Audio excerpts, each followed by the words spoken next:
Hello बच्चों, let's read the question. A simple pendulum of length L and mass m of bob is suspended in a car that is traveling with a constant speed v around a circle of radius r. If the pendulum undergoes small oscillations about its equilibrium position, the frequency of its oscillation will be. Here we have given 4 options. Now to answer this question, first we will discuss here the key concept, and here the key concept will be time period of the simple pendulum, which is given as t equals 2 pi into square root of length of the pendulum divided by effective acceleration.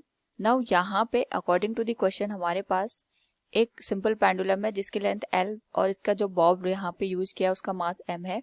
इसको हमने एक car से यहाँ पे suspend कर रखा है जो कि कांस्टेंट स्पीड के साथ यहाँ पे फॉरवर्ड डायरेक्शन में मूव कर रही है. क्योंकि यहाँ पे जो कार है इसका जो वेलोसिटी है हम कह सकते हैं ये एक तरीके से कांस्टेंट है, तो उस वजह से यहाँ पे हमारे पास जो कार है इसका कोई भी एक्सीलरेशन यूज नहीं होगा. बट यहाँ पे क्वेश्चन के according it is moving around a circle of radius r, यानी हमारे पास जो ये कार है ये r रेडियस के सर्कल पे यहाँ पे मूव कर रही है. तो किसी पर्टिकुलर केस में अगर हम यहाँ पे एक कंडीशन अज्यूम करें कि हमारे पास जो पेंडुलम है ये यहाँ पे कुछ इस कंडीशन में होगा कि वर्टिकल के साथ ये यहाँ पे थीटा एंगल फॉर्म कर रहा है. उस पर्टिकुलर केस में पेंडुलम पे लगने वाले फोर्सेस के करस्पॉन्डिंग हम यहाँ पे जो इफेक्टिव एक्सीलरेशन होगा उसको कैलकुलेट करेंगे. तो अगर हम इसको अलग से ड्रॉ करें तो ये आगे हमारे पास पेंडुलम की condition, this will be given as vertical axis. ये आगे हमारे पास यहाँ पे पेंडुलम और ये एंगल आगे यहाँ पे थीटा के बराबर. तो सबसे पहले इस पे लगने वाले फोर्सेस होंगे, एक तो ये डाउनवर्ड डायरेक्शन में क्योंकि सर्कुलर मोशन कर रहा है तो इस पे यहाँ पे ग्रेविटेशनल फोर्स mg काम करेगा. क्योंकि ये सर्कुलर मोशन यहाँ पे परफॉर्म कर रहा है तो इस पे यहाँ पे सेंट्रीफ्यूगल फोर्स काम करेगा, that will be given as m into v square divided by r के बराबर. नाउ यहाँ पे अगर हम बात करें कि हमारे पास जो इफेक्टिव एक्सीलरेशन होगा उसी के करस्पॉन्डिंग हम यहाँ पे वैल्यू कैलकुलेट करेंगे. ये एंगल आ गया हमारे पास थीटा, तो ये वाला एंगल भी थीटा बनेगा and we can calculate this angle will also be theta. तो सबसे पहले हम यहाँ पे इफेक्टिव अगर एक्सीलरेशन की बात करें तो we can say effective acceleration can be given as due to the gravitational force and due to the centripetal force. तो सेंट्रीपिटल फोर्स और ग्रेविटेशनल फोर्स इन दोनों का जो रिजल्टेंट बनेगा इसी की वजह से हमें यहाँ पे इफेक्टिव एक्सीलरेशन देखने को मिलेगा.